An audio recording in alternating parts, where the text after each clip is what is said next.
Hello and welcome back to the Ain't Dead Yet podcast. We are pumped to have you here today. We have a very special guest. I literally just met this man in person 3 days ago. Yep. And it was one of those instantaneous type connections. 2 days. 2 days. Yeah. Yeah, 2 days ago. And it was one of those, we met through a mutual friend, Matt Johnson. Shout out Matty J. Shout out Matty J. And as soon as my boy walked into the house, Matt put his head in his hands and he's like, "Oh my God, I never introduced you to." Yeah. He's like, "You two have to meet right now." And it was an awesome, little get together, but man, I deeply, deeply enjoyed our conversation. Me too. And it filled me up. Mm-hmm. And man, when that happens, it's like a godsend, legit. It's like God wanted us to meet. God wanted us to interact because that's just the foundation, bro. What's coming out of that is going to be, I don't know, unreal is the only word that comes to mind. So yeah. I'm stoked to have you here. I'm so excited for the viewer and listener to get to hear your story. Yes, sir. It's powerful beyond measure.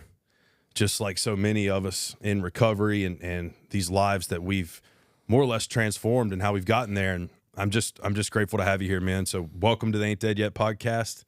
And if you want to kick it off, you said you had a quote you want to share. I do have a quote. I do. Just to give the audience a little bit of context, when Tripp and I first sat down and got to know one another, I mean, it was a podcast in itself. Like there was like this big conversation going on like within the housewarming party, and then there's like this.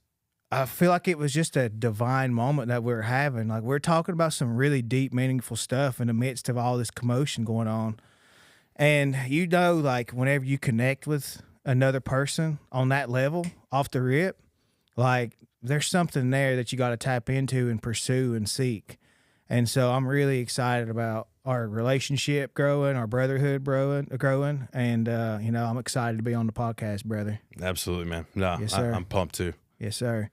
So this is what I want to share. There's a few quotes I have here, but I think this kind of is fitting with what we'll be talking about today. Peace starts with suffering. Freedom starts with confinement. Courage starts with fear. Strength starts with surrender. Every mountain starts from beneath the earth, and you too shall rise. That'll get you going. Yes, sir.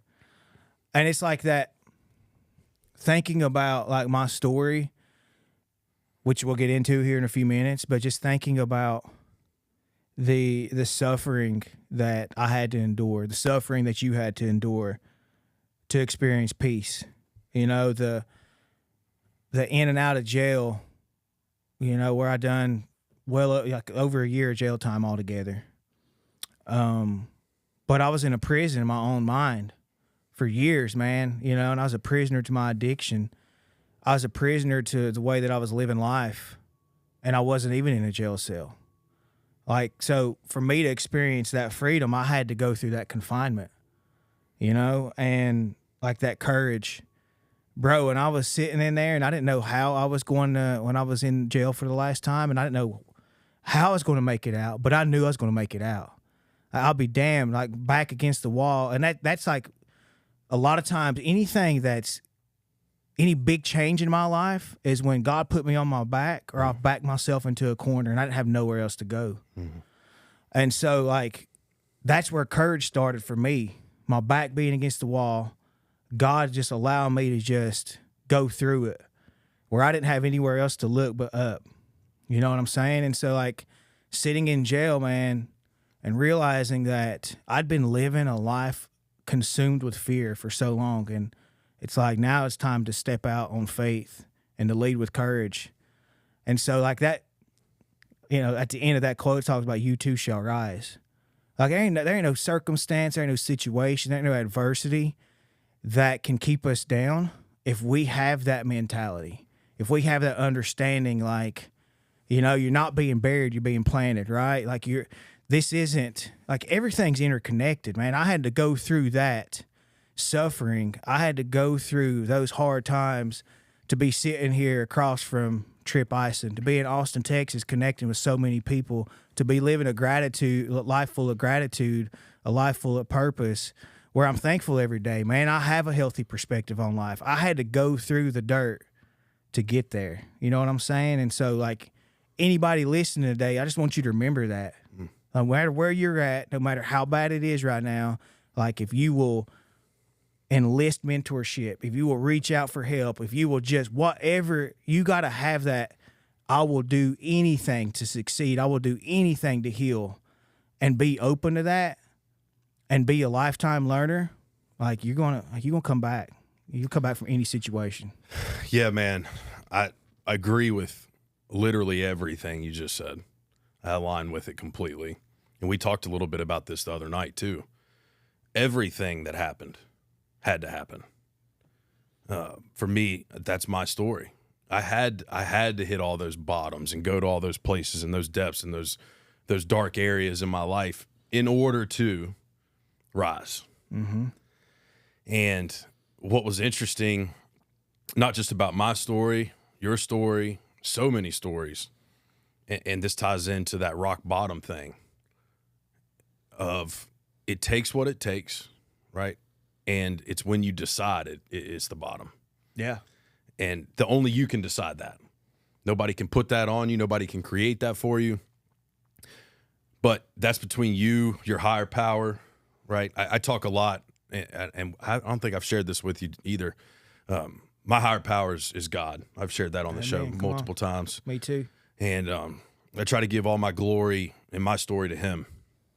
But I'm also open to people that have different higher powers. Yeah, me too, man. It is what it is. If it takes what it takes, baby. One of the things that I say about that, Trip, is I don't care what you believe necessarily. I want to know how you treat people, brother. Yeah, absolutely. You know, you could say you're one thing and just be a shitty person. Yeah. You know what I'm saying? But absolutely. No, we're aligned there for sure.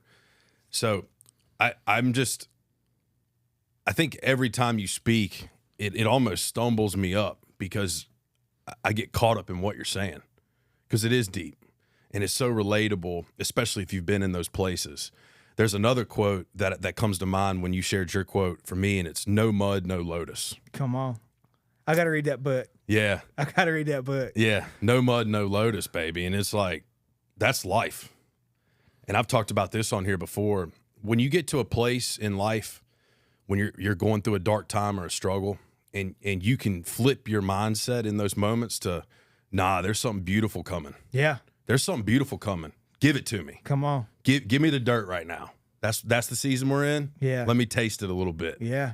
And once you get that mindset, you grow. Mm-hmm. That's when the growth occurs. Well, that's when that resistance has happened. Yeah. You know, it's like when we go into the gym, man, we got to go through it. You know, we got to break down the muscle to grow. Absolutely. That's why no progressive, whether it's working out in the gym or running, nobody's workout plan is run 1 mile every day for a year and then go run a marathon. It don't work that way. Right. You could probably do it, but you're not going to be at your best, because to be at your best, you have to constantly create resistance and then overcome it. Yep. And that's what, we'll get into this too, but that's what running's been for me, if anything, just resistance. You know what I mean? Yeah. But if I create resistance myself, life's resistance, Come on, I can deal with it a lot better. Yeah. I can work through it a lot better. Yeah. Because, and Goggins talks about this cookie jar thing where it's like, look, life's hard right now. All right, cool. You got sober. You lost 100 pounds. You did an Ironman. You run ultras now. Like, what? You think who I am. Yeah. Like, you think I'm worried about the water bill? Yeah. We gonna figure that out, you know? And I think that's the beauty in running for me, is it's an opportunity or a way for me to create resistance. I don't feel like I've ever been a great runner. I don't ever feel like I've been a bad runner. I feel like it's just a tool for me. And so either way, I love that you bring up resistance, because I think that is so critical in the recovery community, sobriety community, but that conversation alone. There's going to be resistance. Yeah. It ain't going to be easy. It ain't just going to fall off to the wayside and you're just going to be like, oh, sobriety, it's amazing. Life's right, great. that pink cloud. Yeah, no, that thing comes crashing down. Yeah. It smack you in the teeth. Yeah. And you got to be ready for it. And you got to understand, though, when that happens, you can either dwell in that moment and end up right back where you started, or you can push through it. Yeah. And get to the next one, right? And to me, that's kind of what life has become. And I feel like if life's giving me resistance, it's because I'm growing, right? That's where I'm at now. If there's no resistance, I'm complacent. I'm not moving enough. And so I just love that you bring up that quote specifically, because I do think it's so deeply tied to resistance and an understanding of hard times equal beautiful times. So no, I appreciate you kicking it off with that. That's good too, man. I love that. And you know, one of the things that's been helpful for me, like throughout this whole journey, is the only thing that we get from overcoming our last challenge is our next challenge. Yep. Everything that we face is meant to develop us in some way, form, or fashion. You know, and I think it's orchestrated that way. And so putting ourselves like through self-inflicted adversity and putting ourselves in tough, challenging situations, like that helps us. Not only does it build character, but it reveals character.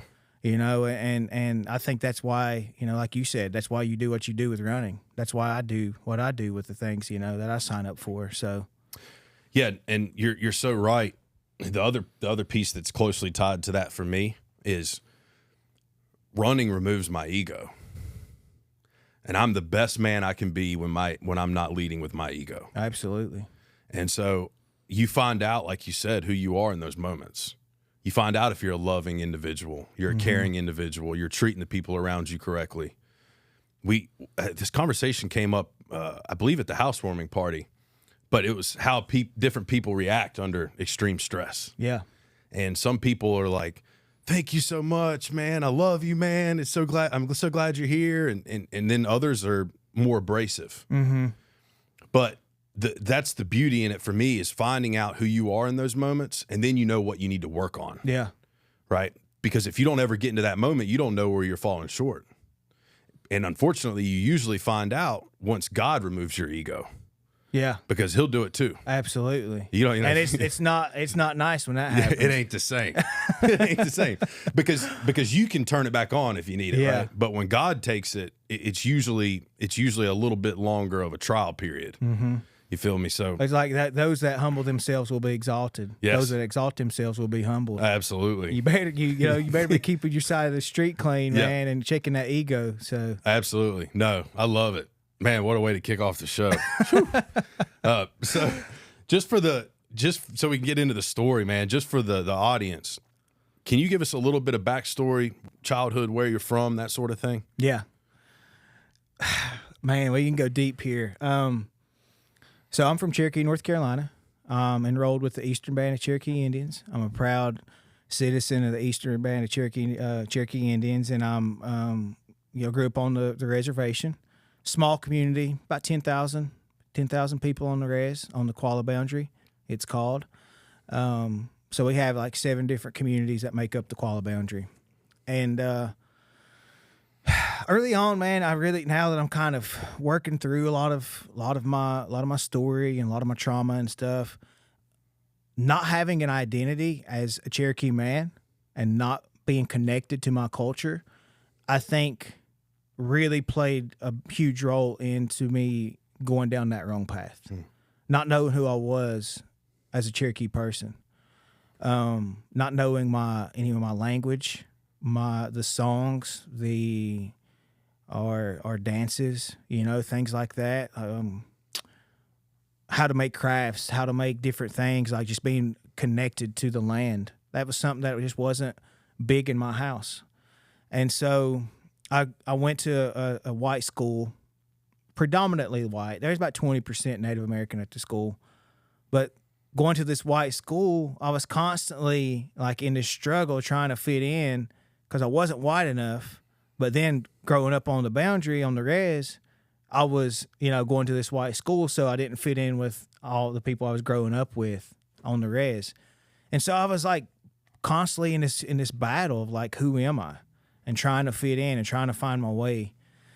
And I had my mom, my dad, and my sister in the house with me, Leanne's my sister. She passed away in 2019 to fentanyl overdose.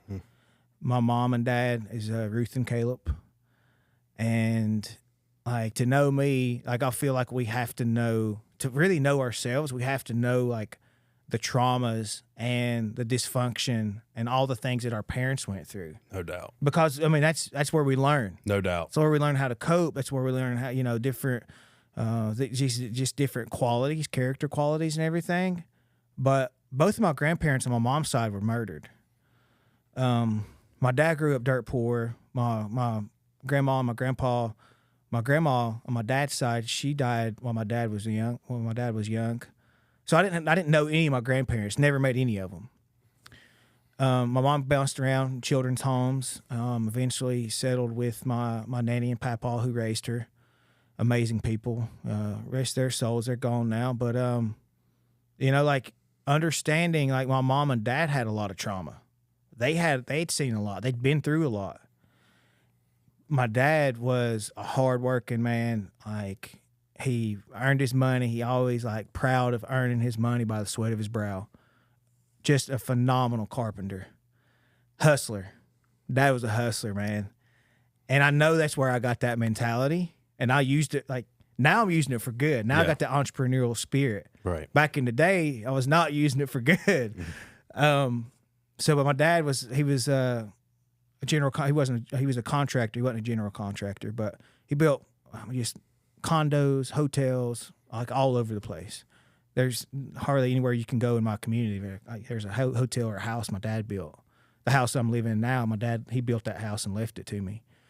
So, like, seeing my dad, like, work hard, hustle, just a tough dude, you know. Grew up in 1947. He had 3 fingers missing. Blew his fingers off with a dynamite cap when he was a young man. Like, just beat his hands all to hell, you know, driving nails his whole life, employed most of the family. So, like, seeing him grind and work hard, like, now I know that's where I get that from. My mom the same way. My mom grew up dirt poor, didn't have running water until she was 9 years old. You know, and they instilled a lot of those good qualities in me.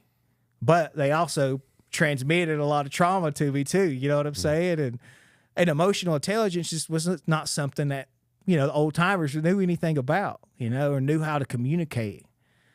And so I'm learning now, like, this has been something that's been huge for me too, like, separating my mom and dad from, like, creating this discrepancy between, like, it's not just mom and dad, but it's Ruth and Kallup. And that's helped me work through resentments. And that's helped me work through, like, understanding why they do what they do. How did they learn what they learned? But, you know, it's like, I had love in the house, you know, they done their best to give us everything we wanted, which honestly built a sense of entitlement because they went without, grew up dirt poor, and they didn't want us to go without. And so I thought everything should be given to me. Just that was my mindset. Babied me. I was the baby of the family. My dad has 3 other kids from a previous marriage. So I'm the baby. My brother's 20 years older than me. Got 2 older sisters, Angela and Carrie, and Leanne, so there's 5 of us. My sister Leanne, like I say, she was in the house, but she's 7 years older than me, and she was wilding out. Like, you know, I'm watching her just go through it, you know, being rebellious and running off and all kinds of craziness. And I remember, like, one of the most traumatic moments of my childhood, bro. A couple of things that really pop in my mind. I was just so very vivid in my memory. My first memory ever, Trip, is when we got raided. And I was talking to my mom about this not that long ago, and I was telling her details. I'm 4 years old when this happened. She's like, I don't know how you remember that. Like, I was telling her details to a T. Like, I remember them coming in. I remember seeing salt and flour, and just they just ransacked the house. My dad knew they were going to raid us. He's selling weed at the time, and he left a note on the kitchen counter, and he went fishing. He was like, "They're coming in today. Burn this note when you read it." And so they come. My dad bounces and leaves, and he puts like a 20-pound block of weed in the dogwood tree out and ties it with fishing line and pulls it to the top of the tree. And that's where he hid the weed. Yeah. Anyways, they come in, man, and they just slam my mom on the car. She gets arrested. She punches one of the police officers in the face, assault on a police officer. Like, so, I mean, they were outlaws, bro. But it was, they loved me. Right. Yeah, they supported me. They took care of me. But it was just like, that was normal. Mm-hmm. You know what I'm saying? They got in a huge fight one night, and I was a little older, it was like 8 or 9. And I remember my sister and I, she was trying to keep me busy, and we were making paper airplanes. And we were just out in the yard, and it was dark, it was late, and I could hear my mom screaming and fighting. A lot of domestic violence in the house, you know. My mom freaking, God, that woman was mean, bro. She shot her first husband, got locked up for attempted murder, took it to trial. Obviously, they separated. She shot him in the chest with a shotgun. My mom, I'm sorry. I'm telling it all today. She watches all my podcasts too, so she's gonna be like, Kallup. My dad got a new girlfriend when I was like 8 or 9. You know, my mom was dating this other guy, and my mom caught his girlfriend on the side of the road and ran her off the road and about cut her arm off with a hawkbill. So I'm like, this is the shit I'm seeing. You know what I'm saying? Like, I'm supposed to be mean. I'm supposed to fight. I'm supposed to, like, you know, like, just be involved in this chaotic lifestyle and everything. And that's what I'm seeing, you know, and my uncles are the same way. And so anyways, my sister and I, we're out making these paper airplanes, and my mom and dad's fighting in the house. My mom comes out of the house and she scoops us up. My mom doesn't smoke. Only time I've ever seen this woman smoke a cigarette. We left the house, and she was just ripping a stogie. And I remember, like, that was so vivid to me. And the next morning trip, she loads us up and moves us across the country. One night. Like, imagine you picking up and leaving everything that you've ever known, and the next day. Took me, my sister, and her one of our cousins. Moved to California. We went to California. That's where the guy was that she was dating at the time. Stayed there for a little while, and we settled in Tucson, Arizona. Didn't last long. My dad came out, got me. He got 7 speeding tickets on the way out to pick me up. Man. On the way back in Arkansas, we got another speeding ticket by the same state trooper 1 mile away from where he got stopped going out. And the trooper asked him, like, why are you, he was running 130, he had a 96 Mustang GT. He's flying out there, and he writes my dad a warning. The dad said, I got to go get my son. He's homesick. I'm bringing him home. Trooper writes him a ticket, you know, warning. Come back. I'm in the back seat. My dad's running 130. I got my little pink teddy bear, Mr. Bear, in the back seat. You know, I'm 8 years old, whatever. Don't judge me. I had a teddy bear when I was 8 years old. Anyways, I set up in the car, and the state trooper's like, comes up, laughs at my dad, and he was like, I see you got your boy, but I got to give you a ticket this time. So anyways, just craziness like that, man. Came back home. They ended up getting back together shortly after that, a year or two after that. And then they stayed together until I graduated high school. But that's when it really started. That's when my addiction really started taking hold of me. When I was 11 years old, I started getting migraine headaches, and they prescribed Stadol, low grade narcotic. But I can remember taking that drug, bro, and like I said, I had this identity crisis. I didn't know who I was. I didn't know where I belonged. I had some anxiety of everything going on in my life. You know, all this chaos that I just shared is just the tip of the iceberg. And when I took that drug, man, it helped me be in the moment. Mm-hmm. It helped me be comfortable in my own skin. It helped me to escape the reality, which, you know, what, like, looking back, like, my mom and dad might be like, oh, it wasn't that bad. Like, it's pretty wild for me, you know, but it helped me not think about the future, not think about the past, be right here, right now. And I think that's why a lot of people do what they do. You know what I'm saying? Because they don't know how to sit with themselves. They don't know how to be comfortable in their own thoughts, the silence. And so that's what it did for me, man. Got mixed up into that. My mom found out I was abusing my prescription drugs, hid it from me. My sister's abusing it at the same time. You know, she's like 17, 18 at the time. I see her partying and everything, getting in trouble. She has to go off to the Navy. Like, you're either going to prison or you go to the Navy. You enlist in services. So she enlisted. And so I start getting involved in sports around that time. I was always playing basketball, though. That was like my sport growing up.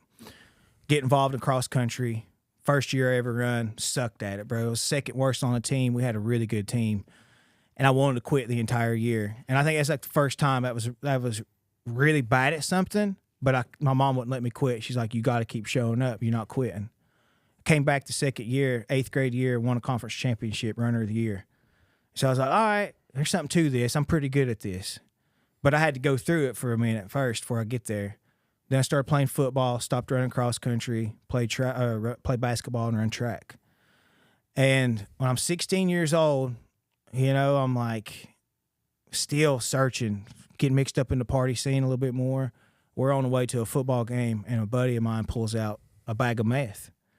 He was like, all right, we're going to put this in our water bottles. We're going to play like Superman. So, I mean, I'm like not even thinking about the repercussions of like what's going to happen. I'm just thinking about like performance enhancing. Mm-hmm. Like I want to just be like feeling yoked out there, ready to get after it. You know what I'm saying? So it's like, I want to take this. It's going to help me play better. And it did, which was not helpful. Right. Yeah. That was the worst thing that could happen. Maybe if I had a bad game, then whatever. Yeah. So I start taking meth, and I remember, man, I was doing that before every football game. And then after football games, we'd party.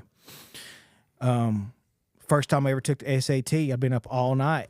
Got up Saturday morning, go to another high school to take the SAT, and I remember falling asleep like during the SAT because I'd been up all night on meth.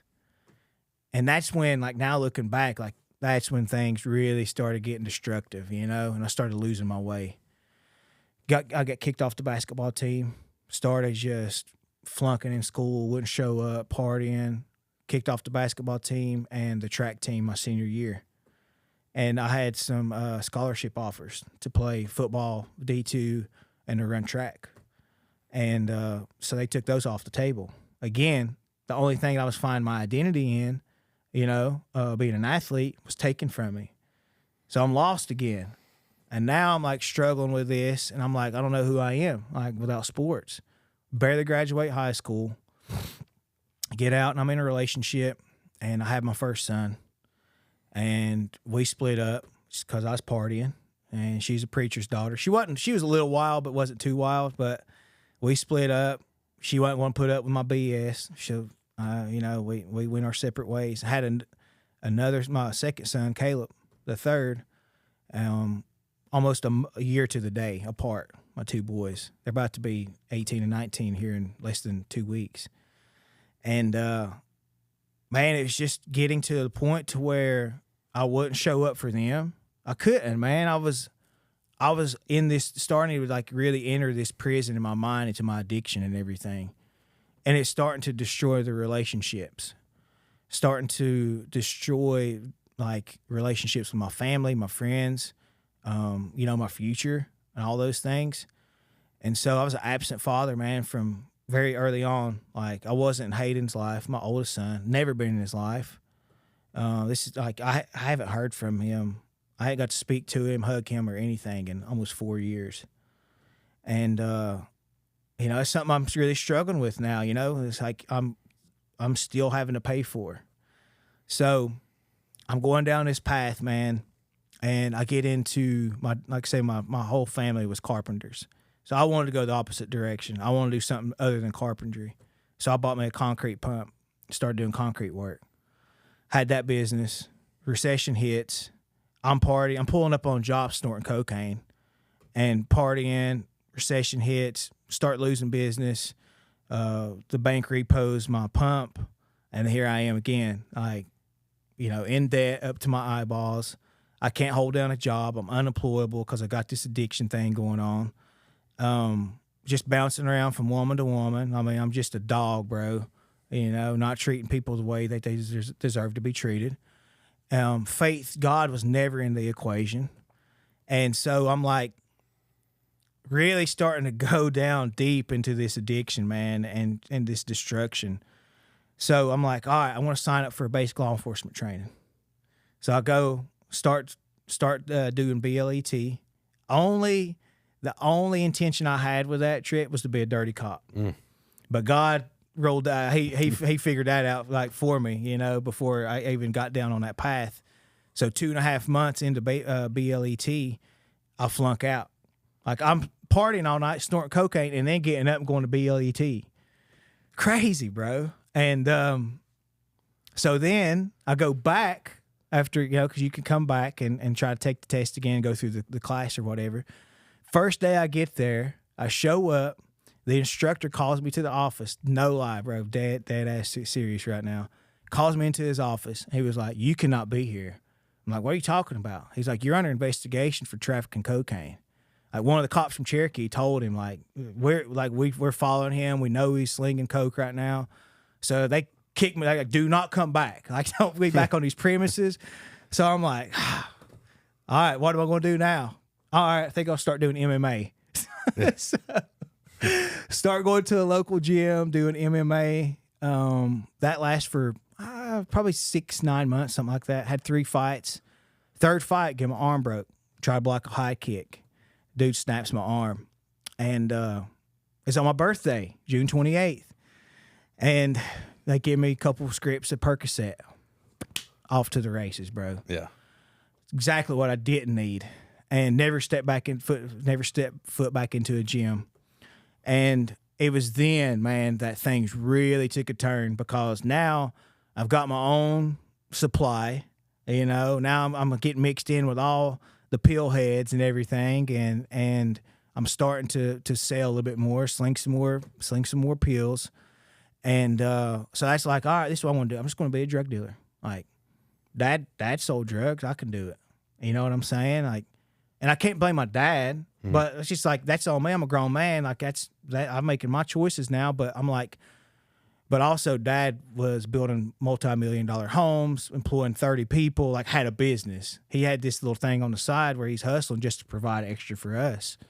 But I'm like, I'm just going to sell drugs. And so that's what I did. Hold down a job, odd jobs here and there, but get a check, bounce, you know, go re-up, you know. He said, my pill dealer, go re-up, wouldn't go back to work. Go to the next job. And I did that for several years. And I remember, man, my dad, February of 2011, he calls, and it's him and my mom on the phone together. And they're like, we got some news to share with you. They're separated at the time, but they got a good relationship, close, after all the crap they'd been through. They always had one another's back. And they're like, your dad's got pancreatic cancer, stage 4. I'm like, well, what does that even mean?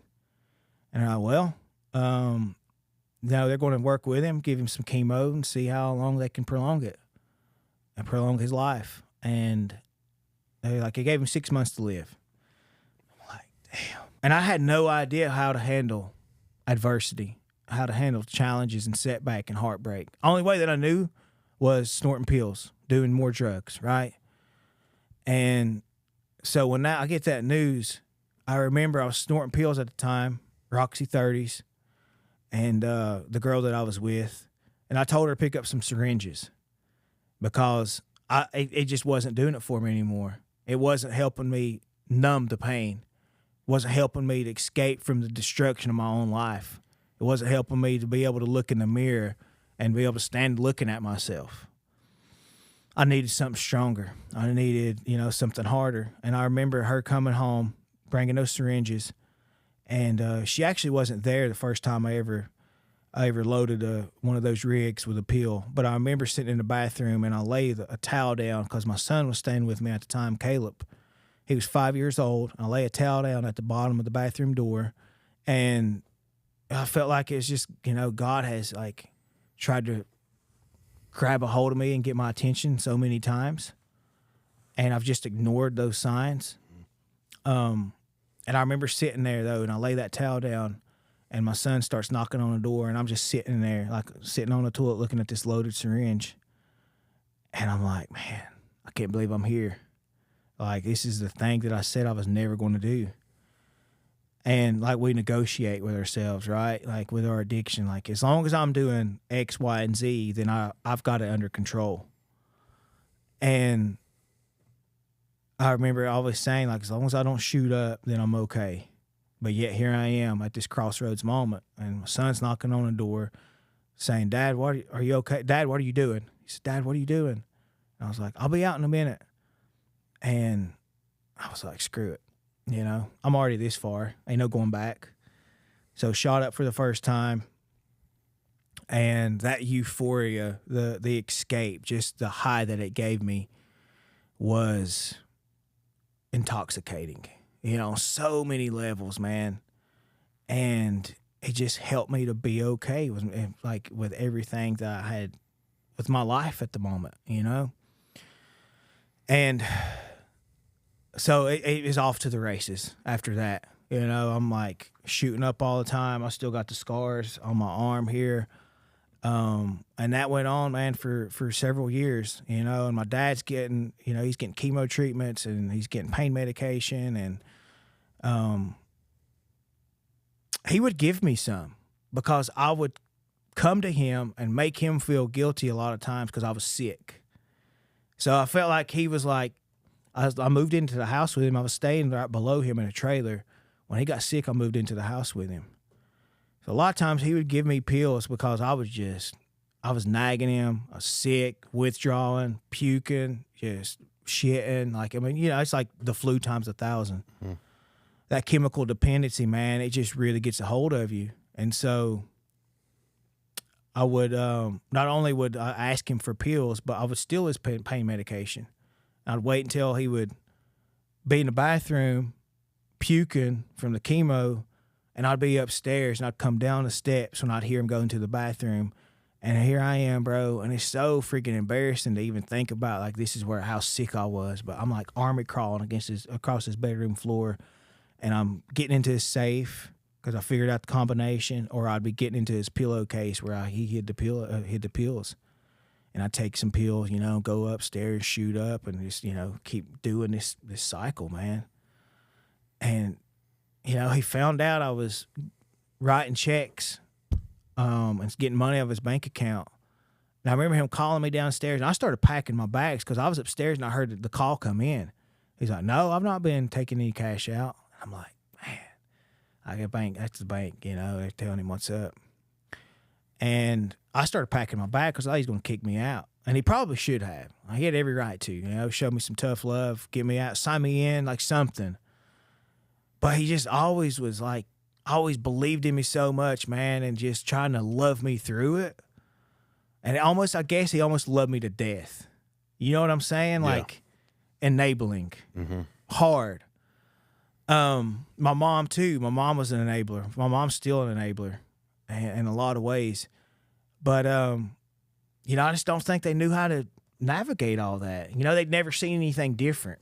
So they're just doing the best that they could.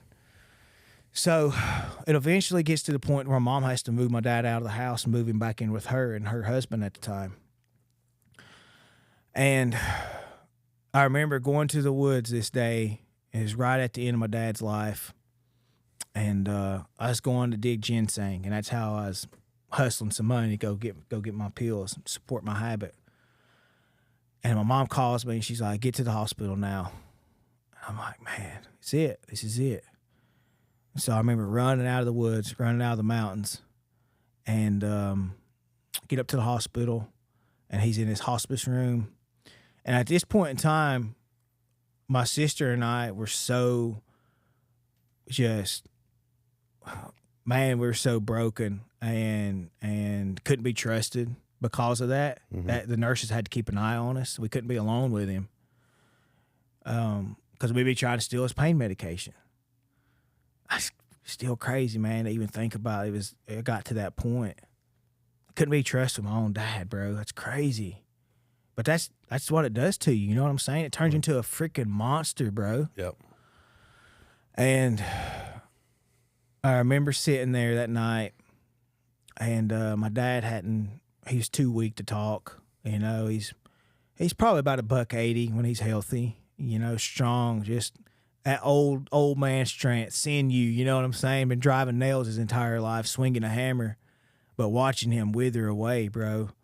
And 130 pounds, skin and bones. And here I am, bro. I'm skin and bones. I'm strung out, sick. I can't even love myself, let alone anybody else. You know, hurt people. And here I am breaking my dad's heart at the end of his life, breaking my family's heart because of what I'm doing to my dad. So I'm in the hospice room with him, though, and I remember going to sleep. It's a chair kind of like this, sitting right by his hospice bed there. And I remember laying there and put my arm on him. And I went to sleep, and I woke up the next morning. And the nurse, he wasn't in his bed. And the nurse was in there when I woke up, and I was like, "Where's my dad?" And she's like, "We moved him to another room." And she's like, "Did you feel him wake up last night?" I was like, "No." She said, "Yeah, he hadn't moved in a few days, but he mustered up enough strength to roll over and hold you." Like he was hanging over the bed. I had his arm around me. And man, he believed in me, bro. That's so important, man. Yeah. That's so important. People need that. People need that, man. People need people to believe in them and love them. And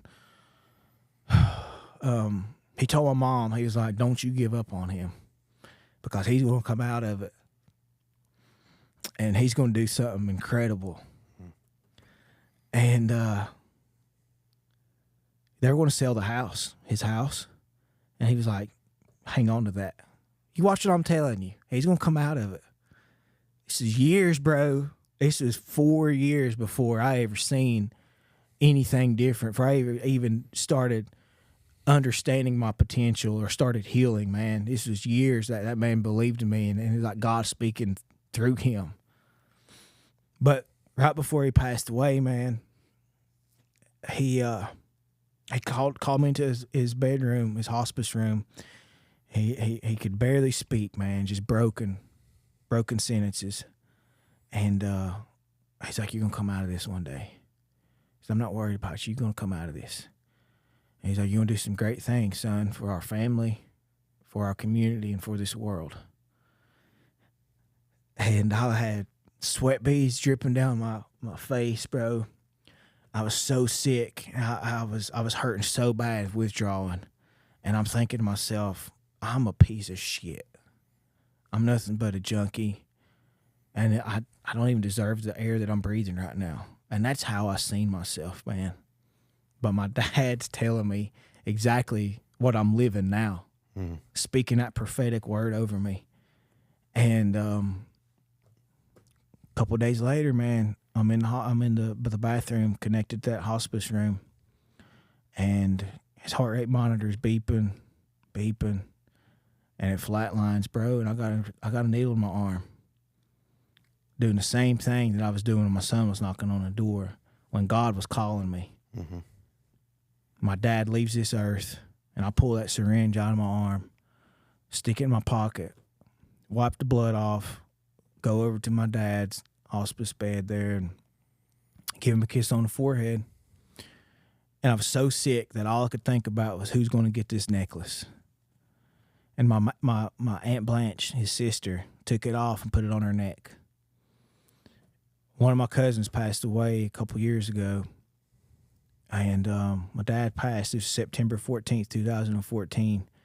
So 2022, I think it was, 8 years. It was 8 years. My aunt came over for that funeral, and she had this necklace on. And I was staring at it the whole time, bro, because I hadn't seen it since. Mm-hmm. And she walks up to me, and she said, "Son, you deserve this. You've earned it." And she put it around my neck, bro. Man. And it's probably one of the proudest moments ever. Yeah. But because I remember where my mind was at and how sick I was with the last time I seen it, and to be living what my dad said I'd be doing, and my family proud of me. It was freaking awesome, bro.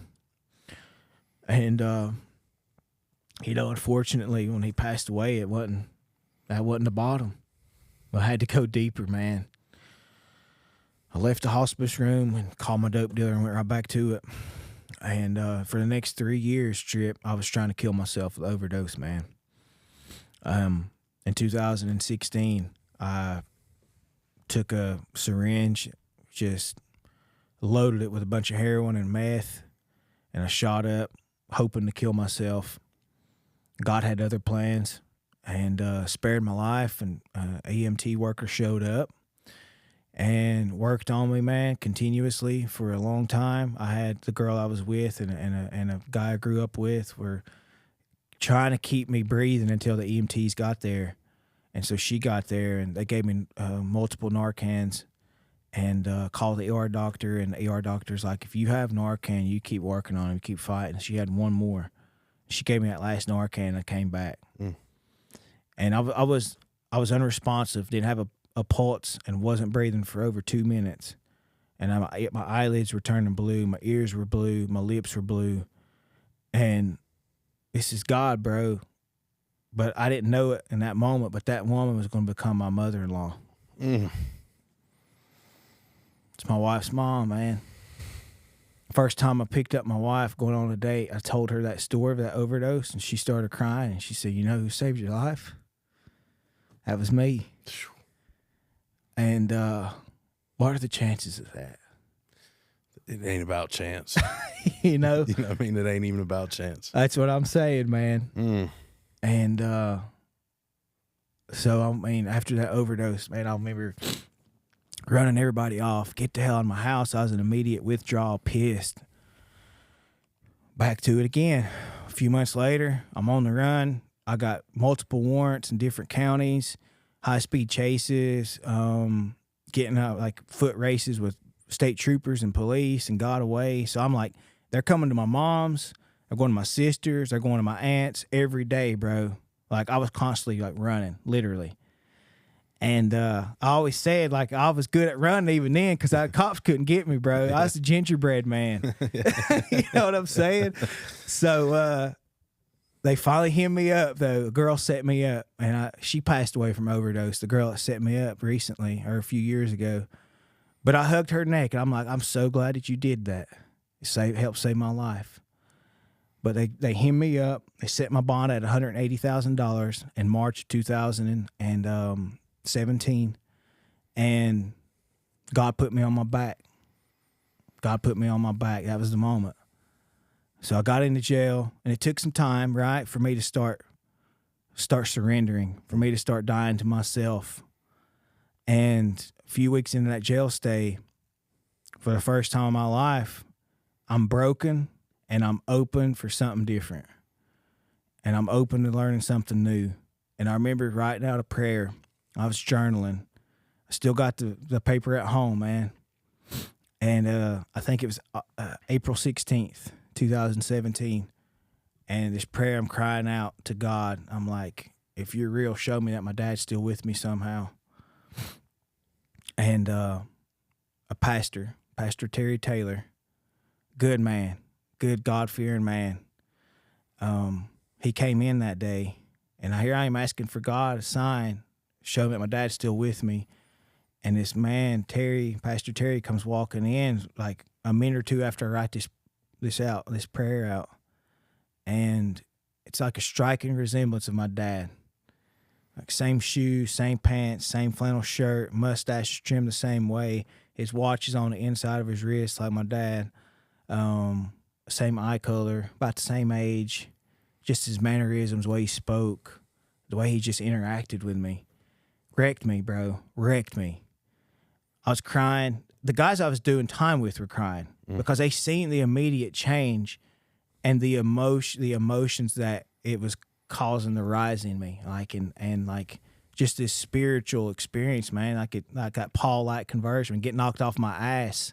You know what I'm saying? And like humbling me, and like realizing like, you know, God is for me, you know, and I just need to die to myself, and I need to allow God to work in my life. And so meeting Pastor Terry, shared the gospel with me. I gave my life to Christ that day. And as he left, he shook my hand the same way my dad used to and winked at me. He said, "I love you, son." Mm. He said, "I'll be back to see you next week." And every week, man, I was, in that little service in that jail. I needed to go through that suffering, bro. I needed to have everything stripped from me. I needed to be and I just shared this on Matt Lupe's podcast, man. I would look out the window, and this window is about this big. We had 2 levels: common area, TV, lunch tables, toilet. Upper areas was bunks, and the windows were up top. And we'd be looking down in Bryson City, North Carolina. I was in Swain County Detention Center, be looking down at the Ingalls. And I would sit there and I'd watch people live their lives, bro. There's a daycare right down here on the right-hand side of the window, and I'd watch those kids play. And I'm like, man, that's what I'm missing out on. Like, I've been doing this for 15 years. I've only been in here for this many months, but I've been in this type of setting in my mind, in my heart, in my actions for this long. Like, I do not want to feel like this again. Like, I want to sit here and I would go up every day and I'd watch people. I'd people watch, man, because it was making me hungry, bro. I wanted to do something different. It was like stoking that fire. Like, you got to live hard, bro. You got some making up to do. Like, you've been in this freaking prison for 15 years. It's time to start living. And so I'm watching all this go down, man. And I remember the eclipse of 2017 happened. I'm locked up in jail. All the guys I'm doing time with are up in the windows looking at that. And I'm like, nah, I ain't going to sit there and watch the eclipse. I'm sitting in jail. I want to sit down here at these lunch tables, and I'm going to remember what it's like to freaking miss out on this. Mm-hmm. That way I don't come back. I'm going to remember that. And so, just had that mentality, like, bloom where I'm planted. God's got me here for a reason. Whatever that is, wherever that is, whatever situation, circumstance, adversity you're going through, God's got you there for a reason. Like, and maybe it's not, maybe you don't even believe that, but maybe it's like that is for your development, though. Like, you got to go through that to become the person that you're supposed to become. And so, like, that's what I was thinking. I'm like, my addiction's out in the parking lot doing push-ups. Like, I got to get strong. And so I went from, like, calling my mom, bond me out. Like, when's my bond hearing? Trying to call my lawyer. When am I getting out? To acceptance, bro. Like, cool my heels. Like, you're here for a reason. You're not getting out for a reason. Like, you got to do your time. Don't let your time do you. And so that's the mentality that I took, man. So I started working out. I started praying. I started fasting. I started reading the scriptures. I started reading anything I can get my hands on, bro. I was just trying to be a student and just be a sponge and take it all in. And that got me ready, man. And I remember they transferred me from Swain County to Cherokee jail because I had warrants up there. I had to go to Jackson County, take care of court up there, transfer me to Cherokee. Like, I'm having to bounce around, hit all these different courts from, like, charges that I had. And I get to Cherokee, and everybody's like, he's different. Like, I want to interact in the same conversations. I'd built some cool relationships when I was in Swain, though, bro. We would sit up and we just do like a group reading of the life you've always wanted. Rick Warren. We'd sit there and read that with guys that I was doing time with. We just talk about things, man. Like, we're gonna do something different. And guys, you hear that all the time in jail. Like, you get jailhouse Jesus. People, will say that to you. But I knew it was different. I knew, like, it was going to be different when I hit the streets.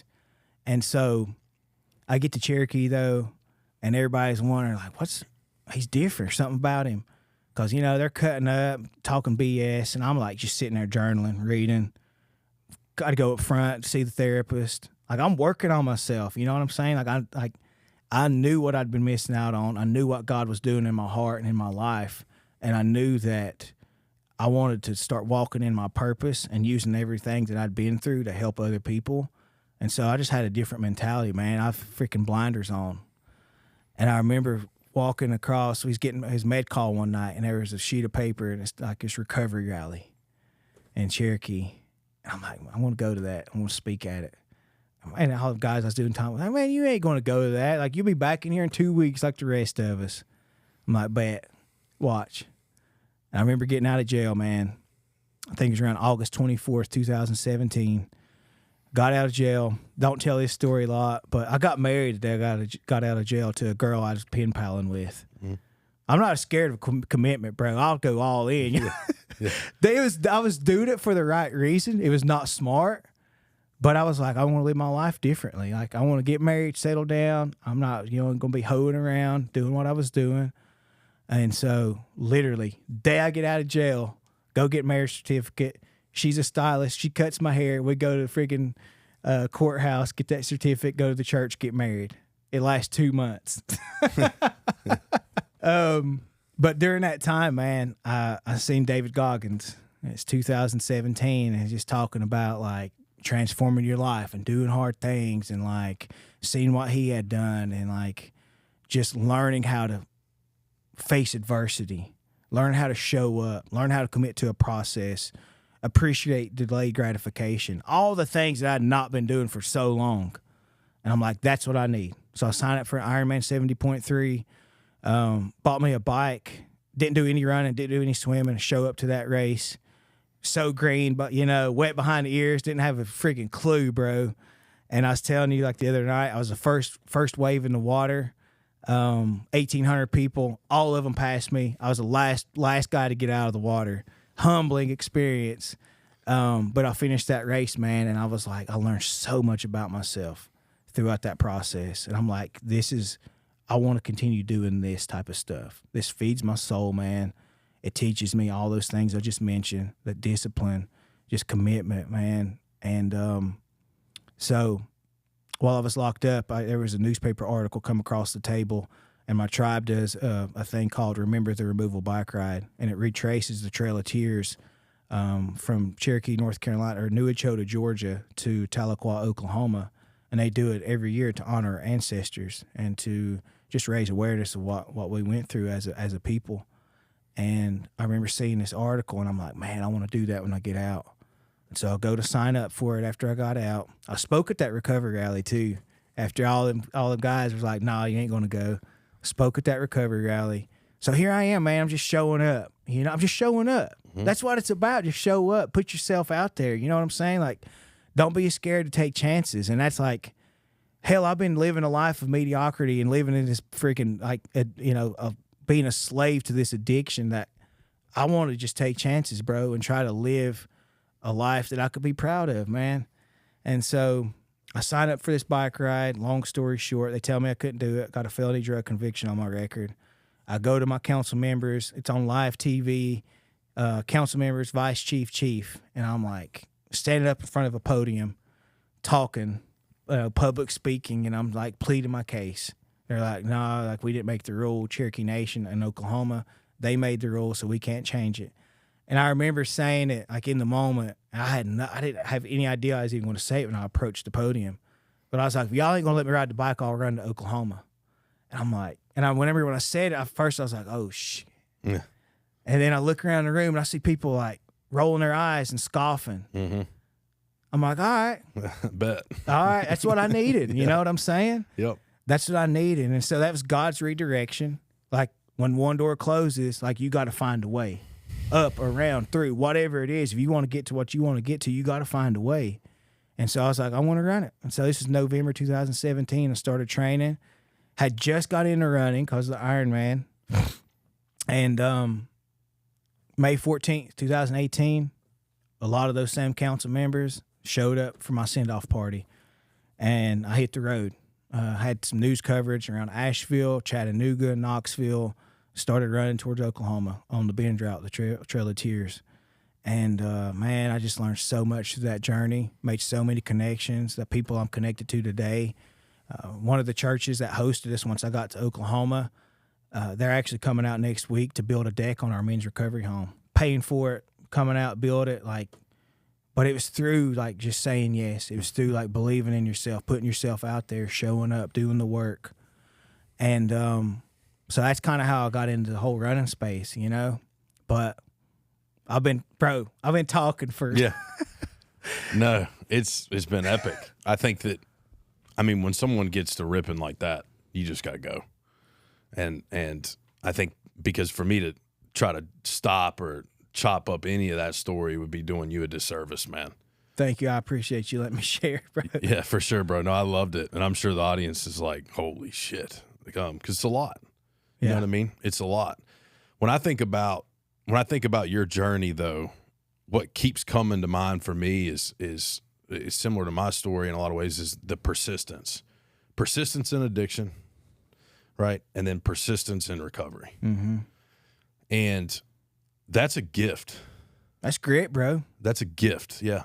Like it's something I try to tell people all the time. If you can find a way out of your addiction, you got a gift. Mm-hmm. And it can really take you some places. You just got to get past that thing. Question I wanted to ask you specifically, and I haven't asked anyone this, but I feel like this might resonate with you. Before I get to the question, I'll tie you into the story. Along my journey in recovery, there's been like signs from God, I believe, that have been like, hey, you're on the right path. Just keep going. Right? If I'm open to it, if I'm paying attention, if I got my, ears wide open, eyes wide open, typically mouth shut, right? If I'm just watching and listening, there's little things that'll happen. And sometimes they're in uncomfortable places. That's kind of just like, hey, you're in the right spot. Keep going. Mm-hmm. And for me, there's very specific things that do that for me. I was wondering along your path, along your journey, especially, sitting in jail, seeing the bike ride in the newspaper, knowing you want to do it, and then it comes out of you going to run it. Was there anything along that path that was telling you, like, just keep going? What was happening? Man, I think just having the support of my family was something that I hadn't experienced in so long, and having the support of my community in so many ways, like people seeing, like I was very, very vocal about my faith. Still am, but I was the type of guy, I'd be tagging a bunch of people like on a Jesus post or something, or a recovery post. But seeing that support from my community and my family was so crucial for me, and having my mom to believe in me and having my back. My mom's never left my side. But it's just like seeing the joy in her face of what I was doing, what I was attempting to do. Like I knew that I was right where I was supposed to be. That's all you needed. Exactly. Some extremely similar connection there on the mom side of things. My mom's never left my side. She's always been right there. And again, no fault of her own, but enabling at times for sure. But to be able to share things with her now because of the process that we went through, is to me the most beautiful part of it. There's nothing more empowering to me. I tell people two things drive me. One of them, spite, right? Proving people wrong, straight up. Like somebody looks at me and gives you like that scoff or that giggle. Yeah. I'm like, all right, good luck, bub. Yeah, that drives me for sure. The other thing is the people that always believed in me, and for you, it sounds like whether that's family, mom. For me, it was mom. And so along this journey during multiple events or time frames, I've been able to see my mom and see her smile. And to me, there's nothing more beautiful. There's nothing more powerful. You want to set me on fire, you know what I mean? Let me see my mom smile. We're talking scorched earth. You know what I mean? There's nothing more powerful to me. And so I can resonate with that. Out of curiosity, once you started your process, so your official sobriety date or birth date would have been the day you got arrested? No. When I got out of jail, I started to use again. Okay. I think it was from the bike, just sitting on the bike so much, I started having some pain. Yeah. No doubt. And I didn't know what it was. I went to the doctor, and they're like, "Yeah, I mean, it's probably from all the riding that you're doing right now." I don't know why the hell they thought to give this guy some tramadol. Oh man, yeah. So I got 3 scripts of tramadol, and I'm like, my addiction talking to me. Like, Yep. oh, you're good. Yeah, you're fine. You can take tramadol. Well, I took the first one probably about 10 days early. I ran out. Second script I went back and got, bro, it was gone in 10 days.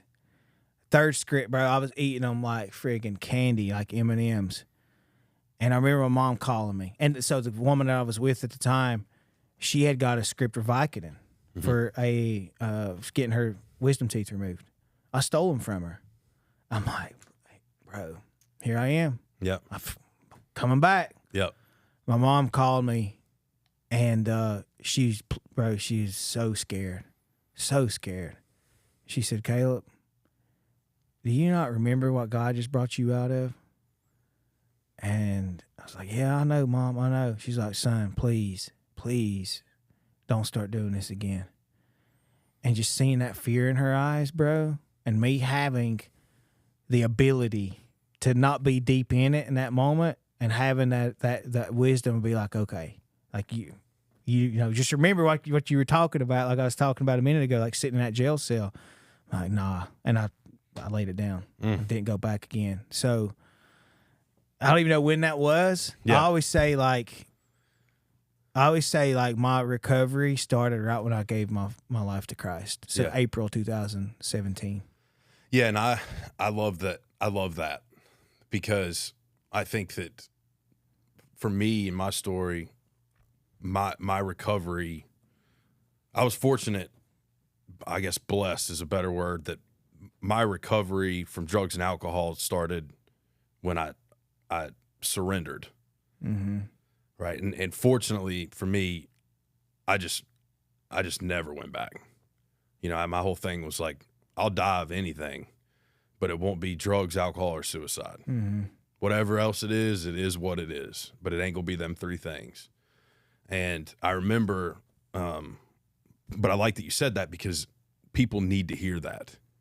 Oh yeah, I wasn't. People need to hear that though, that if you're out there and you've started this process in whatever way and you've surrendered and you go back to something or you do something, Mm-hmm. you didn't fail. Right. You didn't fail. You can't get caught up in that, like, I've already failed, it's too late, it don't matter anymore, like I'm going to be embarrassed, the shame, all that comes with it. I think it helps people to hear that people slip up Yeah. or go back. Yeah. And you can still come out of it. You know what I mean? You can still climb out of it. But I think that the shame cycle grabs people. And it sounds like to me, that moment with your mom and seeing that fear in her was God showing up again, but this time you were ready to listen. Yeah. I had the ears to hear, and then Yeah. Whereas before, and I've had those same experiences where it's like, and it's almost like you look back now and you're like, man, it was so obvious. yeah. He was definitely trying to grab me by the head, you know what I mean, and shake me free.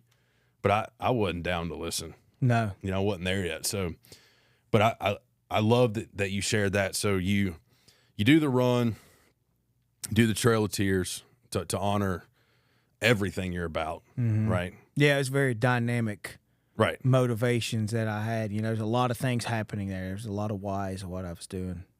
Yeah, and I think that's important for the viewer and listener too. You have to have purpose. There has to be a why. Yeah. And that can evolve. You know what I mean? And it should. It should. Yeah, because if you stick to the same one, it kind of runs out of fuel. Mm-hmm. You know what I mean? In a lot of ways. Whereas if you can constantly evolve and find new whys and grow with your why, I think people become unstoppable that way. Yeah. So that would have been what time frame? Like, when did you finish running to Oklahoma? My birthday, June 28th. Okay. Which is a very significant day for me and my family anyways, because my grandmother's birthday, the one I got murdered when my mom was 9 years old, was June 28th. So my mom had this void in her life because she shared that birthday with her mom. And then God showed up, and here I am, born on my mom's birthday to fill that void. Wow. And so I remember, man, that's one of my most proud moments. I can still see it in my eyes today, right now. Like, I had my arm around my mom, and I was just thanking everybody for coming out. and there's over 100 people there. Like, show up. It's over 100 degrees. Had so many people come out.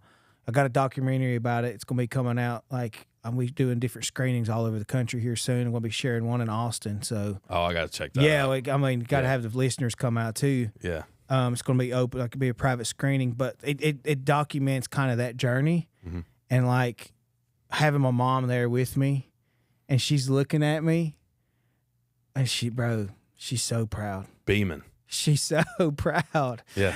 She messaged me yesterday on Father's Day, and she was like, "Son, I just want to let you know I love you, and I'm so proud of you, and your dad would be so proud." Yeah. Bro, that's why I do it. Yeah. Make mom proud, make dad proud, you know? Good luck slowing down with that. You know what I mean? Yeah. That's just that fire that's burning. You get messages like that, and it's like, oh, it's on. Yeah. We talked a little bit about this the other day too, in that first conversation we had, because I remember you even said, you're like, man, the mic should be hot right now. Yeah. Because we were going at it, bro. we're chopping it up for sure. We were going at it, but what came to mind when we were having that conversation, a ton of things came to mind, but we talked about kind of like when you're going through this process and you're living in the fear and you're living in shame and you're living in guilt and you're kind of like, no one can know where you're at, if that makes sense, because only you're experiencing it. And we had this conversation around, and I wanted you to share it publicly because I thought it connects to what I think and feel, and I think a lot of people do. Because I get asked a lot of questions about interventions, and people tried to get me to stop. Right? People had conversations with me to stop, pulled me aside and took me to dinners and lunches and I don't know how many phone calls and therapists, and they tried, and I just wasn't ready. Yeah. Yeah. And so I'd asked you the other night, kind of, especially, and we'll get into kind of what you're doing now, and I guess this is a good segue into it, but based off what you've seen, your own experience, how do you think, or what do you think is the best way to communicate with someone who's in addiction to get them help, right? I don't think there's one thing. I think you got to throw the kitchen sink at it a lot of times. But one of the main things is like having compassion is the number one thing. Leading with love, concern. But like I said, when I share my stories, like my mom and dad almost loved me to death. And they might have IVC'd me. They might have allowed me to stay in jail. But you still, even then, you can't will somebody into willingness. Right. And that's what we were talking about the other night. But I think that, man, just letting somebody know that you're there for them. Like those words that my dad spoke over me, even though they didn't ring true for years, I still remember those words, man. It's so profound. And it's like the Maya Angelou quote, people may forget what you do, people may forget what you say, but they'll never forget how you made them feel. You got to show up for people, man, and try to hold space for them, let them know that they are loved, and they have so much potential. And that's how I remember the most out of what my dad just continued to believe in me and tell my mom, like, don't give up on him. I remember that, man, more than anything. So I think it's what you got to do, man. I'm in connection with that. And I think to add into that too, the other thing that I think is important is if you're going to have something to say about it, make sure you're living that way. Right? And make sure that you're someone they can look to and say, okay, like he knows what he's talking about. He's been there, but look what he's doing now, or look what she's doing now. I think and this is weird, bro, even for me to say now, but being the person that I needed when I was in my addiction. Let's go. Yeah. Trying to be that. I'm chasing that, bro. Yeah. Yeah. And I'm not there yet, right? But I'm chasing it. I want to be the man that I needed. Exactly. And that involves the kitchen sink, right? That man is made up of the kitchen sink. It's being compassionate, having awareness, leading with love, all those things. And it's hard, right? It's a hard process. And I try to share that on here too as frequently as possible. Like, ain't nothing about it easy, but it is simple, right? It ain't easy. It's hard. It's trying. There's tribulations. There's challenges. The devil's going to show up and try to play games. It's going to keep happening, but it's simple if you just hold the path. Yeah. It comes down to that. So, no, I'm glad that you shared that though, because I think that it's so impactful for people to hear that. And you said that the other night, and I was hoping that's what you would say or drop. You can't will someone into willingness. Yeah. To me, that was like, when you said that the other night, I was like, I've never heard that, but it makes the most sense. Absolutely. Yeah, man. So, all right, we've worked through a lot there, bro. We did, man. That was deep. We did, but I want to take a second here and transition to what you're doing about it now. Okay. Right. How you're showing up now, like what your why is now. And I think that to me is everything you've shared's been powerful and super important. And I think it's going to connect with so many people. But I think what you're about to share is going to give so much hope. And I think that that's needed in that process too. So how do you get from Oklahoma finishing the run to what you're building currently right now back in North Carolina? When I was in jail, I would just, man, I'd be praying and I would be asking God, like, what do I do now? Like, how can I give back? How can I contribute instead of taking away, instead of destroying? How can I plant something, right? And offer something back to the world? And I remember just getting this idea of like, I want to create something that is going to help transform men's lives. I want to find a way to help men step into this role that they were created to have, being leaders, providers, protectors. And so when I got out of jail, we had this house. It's actually one of our cousins' houses. My mom's taking care of her, so we were going to rent the house out. And I'm like, no, let's use that house for something else. Let's use that house to create a program. Like there was nothing in my community. I seen a need, and so let's meet that need. And so we used that house. My mom was like, it's been a long process because we haven't even got our first participant in the program. And this is like, I stood in front. This is crazy because I stood in front of News 13 WLOS in Asheville, North Carolina. They came over to Cherokee, and I stood in front of this house before I even ran to Oklahoma. It's December of 2017. And I'm like, we're going to open this house. It's going to be a recovery house. You know, very naive to how much work was going to go into it. And then News 13 just came over in March 2024, and they celebrated and helped us let us talk about the ribbon cutting ceremony. So you got that much time, bro. Yeah. It's been a process. But I was like, I want to create something, and it's like, a blessing's not a blessing if you don't have the ability to contain it. If you don't know what to do with it, if you don't know how to process it and navigate it. Like if I'd have opened that house up then, it would have fell flat on its face, man. Like we would have fell flat on our face. We didn't have the ability, we didn't have the wisdom, we didn't have the experience to help lead people. And like throughout that process, bro, like we've tried to give it back to somebody else. We tried to give it away. I remember calling a guy from Tennessee to come over. He's got a recovery program, super successful. It's like a well-oiled machine, man. They got it rolling over there. And we're like, we'll lease this house to you. You can make it whatever you want to make it. Bring your program in here. So he's like, all right, I'll pray about it. A couple of weeks goes by. He calls me. He's like, I prayed about it, and God said this is yours to do. So I'm like, I told my wife, Caitlin, I'm like, well, there's our answer, baby. So I guess we're in it. Let's do it. So we started applying for grants.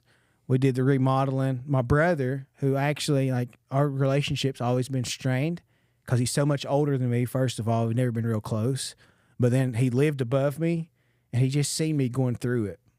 He's seen how crazy and chaotic my life was, and he knew what I was doing to our dad. And so, like, for him to come in and do all the remodeling, and for him to come down whenever I ran to Oklahoma, during my addiction, my house got broken into. My dad's urns got stolen. So I didn't have anything of my dad's. I didn't have his ashes. And my brother, who I hadn't even spoke to in a long time, comes down to that send-off, and he was like, here, I want you to take Dad with you. And just through this recovery process, like, so many relationships are being restored, and God's restoring things. So my brother does the remodeling or whatever, and you know, we get this immediate needs grant, put the money in, apply for another grant with the same organization. So we get a staffing grant. Now my wife's employed full-time. She's our executive director. My mom's employed full-time. We're getting ready to hire a peer support specialist and recovery coaches as our employees. And so it's like, bro, it's been this long, drawn-out process, though, and we've struggled, and we've battled, and we've rode these highs and these lows, and we're finally here, man. We're finally here. Yeah. What keeps? I don't want to backtrack too much, man. But something hit me in the head earlier when you were talking about that pastor that came to the jail. So we have we have a lot in common, but something like that happened to me. But it was at a Bass Pro Shops, which is weird. My dad used to work at a Bass Pro Shop in Tennessee. But right after he died, which was this past September, I went into a Bass Pro Shop, and I was talking to this guy about optics, about binoculars, you know, this, that, or the other. And it was the weirdest moment. So he checked me, like, checked everything out. I paid. And when I'm walking away, he grabs me by the hand. And it was the same thing. And he's like, I'm glad you came in today. Right? It was like my dad was talking to me. Yeah, yeah. It's the same kind of thing. And so I think that I have that in common with you. The older brother thing I have in common with you. My brother's 13 or 14 years older, 12, 13, 14, one of the three, depending on when it is in the year, right? But we were always kind of separate because of the age split. Yeah. And I think that, you know, my addiction certainly didn't help that relationship. Right. Right. And so we have that in common. But my dream, and I shared this with you the other night, is to open a recovery center and call it Ain't Dead Yet. And Bro, that's fire. I love that, man. It's going to happen. I believe it. It's already been put on my heart, right? I believe it. Because similar to what you're saying, it was so early on even. Yeah. Like I didn't know left from right, bro. I didn't know what I was doing with my life. I had very little, you know what I mean? Life was a little weird there for a bit, but that was always there. It was like, this is what you're going to do. You're going to give the tools that you learned that you needed to help others. And we cracked into this the other night a little bit.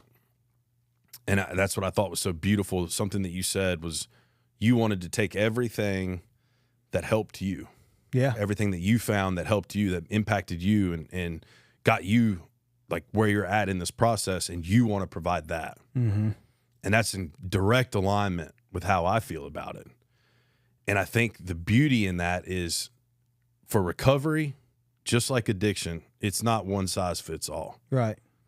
Right. People need what they need, and we all need different things. So I love that your approach to it isn't like some carbon copy. Somebody handed you a book and say, this is how you do a recovery center. Yeah. You're not doing it like that. You know, you've taken different things you've learned from different places for sure, but you're saying, this is what I needed. This is what I'm going to create. Yeah. And I love that. I love that approach. I love that mindset. And I think what's even more empowering about the whole thing is, and I'm sure you've done tons of research around recovery centers in the United States, but the reality of it is a lot of them, not all of them, there's some good ones out there, but a lot of them are profit centers. Yeah. They're in it to get rich. Straight up. Yeah. And I don't mind saying that publicly at all. Like, it is Well, what some it of is. them need to be called out. I mean, because it's crazy. You're just looking at people as a paycheck. That's you it. know what I'm saying? Like, Yeah. could care less if they succeed. You heal up. You know. Now, they want them to come back. Right. They want They them want you to stay. Yeah. Exactly. Let me get another check. Yep. And that's my thing. That's one of my, I have many different mission statements. One of them's like break the stigma, all these different things. The other one is I don't want repeat customers. Right? That ain't part of my recovery center. If you go come back, it's to talk to the people, tell them your story and where you're at now, give them hope. Yeah. Right? That's when I want you back. But I don't want return customers or repeat customers. If you need it, great. But like, I mean that from a place of like, I want to give you everything I possibly can if you're ready so that you can be successful. Exactly. But here's what I've also learned, bro. When you're ready, it don't matter what you're given. You're going to figure it out. Oh yeah. Because there's no pain. When you get to that place, this is like the crossroads for me. And I think a lot of people have this. But there's this place in life where you're at a crossroads where you're like, I'll do anything and I'll go through any pain, any adversity, whatever it is, but I will not feel that again. I ain't going back to that. Yeah. Because there's no physical pain, not one that can touch the mental, emotional pain of being locked in an addiction. I don't care how far I run, broken feet, it don't matter. Like, right. Nothing compares to the mental, emotional pain of when you're locked in that prison in your mind. Yeah. And what you said earlier was powerful too, bro, because people always said, well, why wasn't jail rock bottom for you? They asked me that question. And I'll say, well, I was kind of used to being there. Mm-hmm. Right? And they're like, what do you mean? I was like, well, I was already living it. Right? I felt like I was locked up. Right? I didn't really love my job that much. I was chasing a high or chasing a drunk. And my life was in this cycle and I knew where it ended. Right? I knew how the cycle would end eventually. So to me, that's prison. Right? So when I got to jail, it was kind of just like, I'm still here. Yeah. You know what I mean? It wasn't like this rock bottom moment of like, oh my God, I'm in jail. It was kind of just like, well, here we are. Or you get comfortable in your own chaos. You know what I'm saying? Like no matter what that looks like, it's easy to just get comfortable there in that destructive environment and everything because it's all you've ever known. Yeah. You know, and you get so used to it, you know? Yeah, I met a new friend yesterday, actually. And it's funny, you start to pick up on different things people say as you move through this journey because you learn them about yourself. Mm-hmm. But they were like, man, if I need to calm down, I have to listen to like crazy heavy metal. And what resonated for me for that was like, you're used to chaos. Yeah. Right? You need chaos to level, if you will. And I think that everyone has a different, whether it's like a coping mechanism or something about them, if they have childhood stuff where there was chaos involved, there's a comfort level to that. And it impacts the people we choose to date, the people we choose to marry. Yeah. Friends we hang out with. All of it. Yeah. It's like, oh, this person feels like home. Mm-hmm. Well, if home was tricky, you know what I mean? Maybe that ain't the right person. Right. But you don't know that until you start doing the mapping. Mm-hmm. I also think it was massive what you said for the viewer and listener when you're talking about your parents and you said you needed to get to know them as people, not necessarily parents. Mm-hmm. And that hit me deep because once I could stop looking at my mom as my mom for a minute and say, okay, what's Lisa been through? Yeah. Man, it's game changing, man. Talk about looking at somebody totally different. Yeah. And you're like, oh, I'm the asshole. Right? Because everything she did was because of what she went through. Yeah. And then you learn that everyone is only a projection of their experiences. Mm-hmm. That's it. Yeah, and I think it really helps you have these expectations of people a lot of times that are unfair. Mm-hmm. You know, and you have expectations, and when they're not met, they turn into resentments. But yet you're not we're dynamic. We're so complex Right. as people. And for me to take a step back and realize like my wife was saying whenever we showed my documentary with my family and friends, Caitlin was like, your mom doesn't show a lot of emotion, does she? Because I mean, this is like, I'm crying, like everybody's crying. And during the documentary, like my mom's kind of like stone cold, like just stone cold face here, you know. And I remember looking over there at her, and I'm thinking to myself, what is she thinking? Mm-hmm. And then it made me think what when Caitlin said that, like, you know, that's just how my mom's dealt with pain, dealt with trauma. Like she's had to learn how to do that to survive. Mm-hmm. And I mean, what, I'm supposed to expect her to cry, watch this documentary, and then, you know, I'm saying that could turn into resentment, right. Like having this unfair expectation, but not knowing like what's behind it, right? What's behind the action. And so that's been something that's been super helpful. Like take a step back, like try to look at things a little bit more deeply, and don't be so quick to rush or judge like a situation or a circumstance, you know.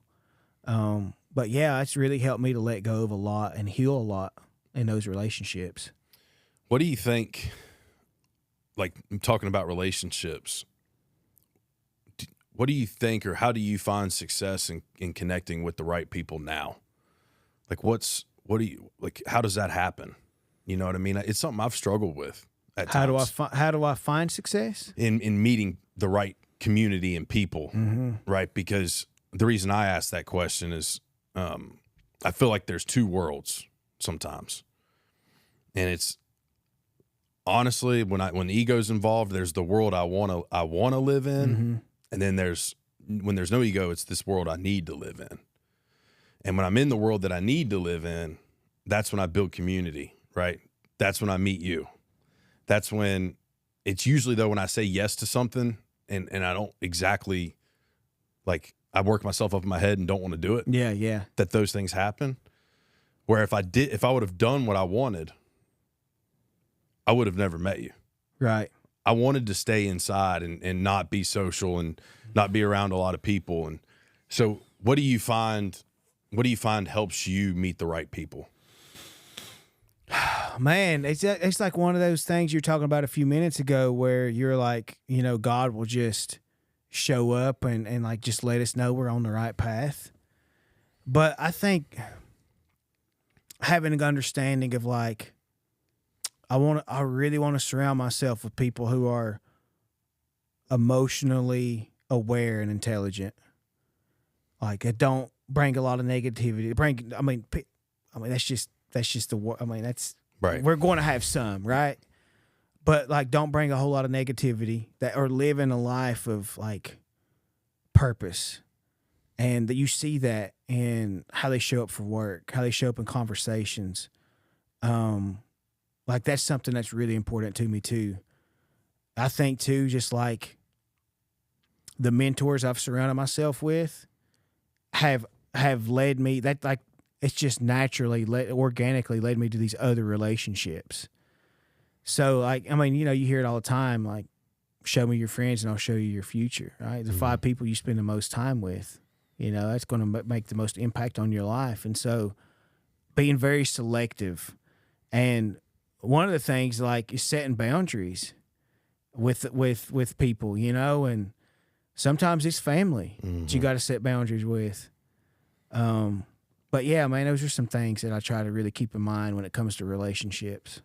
No, that's great advice. And the family piece struck a chord with me in boundaries, because for the longest time, I felt like I was the scum of the earth, right? Mm-hmm. Like, I mean, when you said earlier, it hit me when you said, I felt like a piece of shit. That's how I felt. And so when I was thinking about, you know, family in those moments, like I'm the black sheep, I'm the piece of shit. Like I'm the bad one. I'm the rotten egg, right? All these things. And then when you come out of that and you start doing different work, I've struggled with guilt of setting necessary boundaries within my family. Yeah, me too, because it's like people pleasing. Right. It's like, well, you know, I was a bad human for a while, so I deserve to deal with this, or, you know, and I think that that's impactful for people to hear, though, that if you're growing and you're doing everything in your power to grow, the only way to keep growing is to surround yourself with people who are also growing. And that means you're going to outgrow some people. Yeah, it means you're going to have to, you can love from a distance. Yeah. You can love from a distance. You can show up from a distance. But if you're living in your purpose and you feel it's your God-given purpose, sometimes you're going to have to cut some people loose. Yeah. And it can feel lonely, right? But again, if you're in that purpose, it won't matter as much, right? Because you're chasing something hard. My wife's story's like this. Like, whenever she got into early recovery, she had this core group of friends that she hung out with. And then we got into our relationship, and the direction I was going was completely different than the direction that her friend group was going. Like, they just wanted to stay, like, in Cherokee, in a community, wanted to gossip, wanted to just, talk mess. Just didn't have a whole lot of vision for their life, and I would tell Caitlin, I'm like, not only do new levels bring new devils, but also new levels take you away from relationships. Where do you get these one-liners, bro? That's a TD Jakes special right there. But golly. But yeah, I was like, so you're just, like we talked about yesterday, a lesson and a blessing. Like, and immediately whenever they turned their back on her real quick, whenever she was like, I'm going to do this with Kallup. Mm-hmm. And they weren't happy for her. They weren't celebrating her. Right. And like, she was happy. Like, we were in a great relationship, right? We're both healing. We're both working on ourselves. We're traveling. We're doing things differently. And it's like, they're not like, not everybody in your corner is going to be clapping for you. Right. And so you got to watch that. Mm-hmm. And that's one of the things like that I noticed early on, that not everybody's meant to go where God's taking you. Mm-hmm. And that's okay. Yeah. Yeah. No, I'm with you. I think the thing that makes me want to see you win the most, though, is it's going to save lives. Like, you're going to save lives. And that's a hell of a gift from God. Yeah. And I don't take that lightly. I don't take it lightly in my own life, because God, he didn't spare, he doesn't spare everybody. It's just the reality of it. Mm-hmm. And I've dealt with that guilt too, of like, well, why me? Why am I still here? Because you talk to families and friends or former teammates and they didn't, they didn't make it. My own dad, my own father, that's how he went. So I asked why me enough, though. And it created this thing inside of me. It was like, okay, well, if the only thing that I can do to be a disservice to all these people that did make it was do nothing about this, mm-hmm. right? Not show up, not be vulnerable, not tell my story, right? Not help others, not give my glory to God, right? And so those are the things I try to do on repeat and aggressively, mm-hmm. because I feel like that's the only way that I can honor them, right? Is to try to help others. And I get that from you too. That resonates with me so much, because I remember when I got out of jail, man, and I started walking this path, one of the whys of why I was doing all that I was doing was I felt like I had an obligation because I had been spared. Mm-hmm. Not why have I been spared, but because I've been spared, it's my obligation to create, to give back, to live my life in such a way it's going to inspire other people, and to make, to step into what my dad said I was going to do, do some incredible things for my family, for the community, and for the world. And so that's what I'm trying to do, man. I'm trying to step in that each and every day. And that's the standard I'm trying to hit each and every day. Obviously, I missed the mark, right? Obviously, I don't do that. And I've had bumps along the way. I had setback along the way. But it's like, that's my why. It's one of my whys. Like, it's what I want to step into. That's the man I want to be. I love that. And I don't want to wrap too fast, but we got to get you to the airport. My boys, I know, we got my boys on a tight line. But something I want want to kind of wrap with and kind of close with for now, because I feel like we're going to have to do another episode. For sure. There's so much more to talk about. To be real about it, yeah. Got the TransCon run coming up on to talk about. Yeah. We need to do another one, but we're going to make that happen. We'll figure that out. But something I want to leave the listener, the viewer with, and it's been popping up in my social media a lot recently, and people will say, like, you know, you shouldn't punish yourself that way by running or lifting or whatever you're chasing aggressively. Mm-hmm. And, you know, it's selfish, or you're rubbing it in people's faces. And I just, what you said a second ago brought that up for me in a different light. And it's like, what if everything you're doing is because you know you have to do that in order to help others? Mm-hmm. How can you judge somebody for that? Yeah. I'm willing to, you know, you're willing, people are willing, so many people are willing to do whatever it takes to stay in this path, in this process, and push themselves just so they can help other people. So, man, I see that in you, right? It's easy to chalk it up and be like, oh, I'm good now. You know what I mean? Yeah. I don't need to continue chasing this aggressively. I don't have to live in this purpose. I don't have to. But you're choosing the opposite every single day because you want to be an inspiration to others. And you've inspired me. Thank you, brother. Yeah, of course, Likewise. Man. Yeah. But this won't be the last you see of Kallup. I can assure you of that. We've already been talking about some other things we're going to connect on. Yeah, for sure. Yeah, we'll see if we can't bug Matty J enough, make him figure out a good timeline. But yeah, we're definitely going to be linking up again soon, so stay tuned for that. But I appreciate you guys listening and watching today. Is there anything you want to leave the audience with? You have a quote?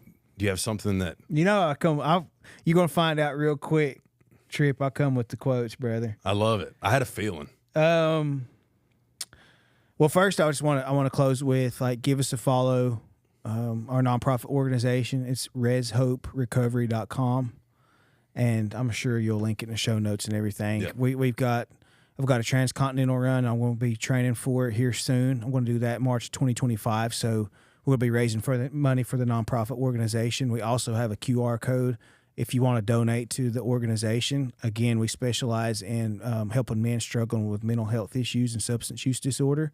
And we got a very holistic program on the boundary in Cherokee, North Carolina. And so, you know, we want to ask people to support and partner with us and help them change lives.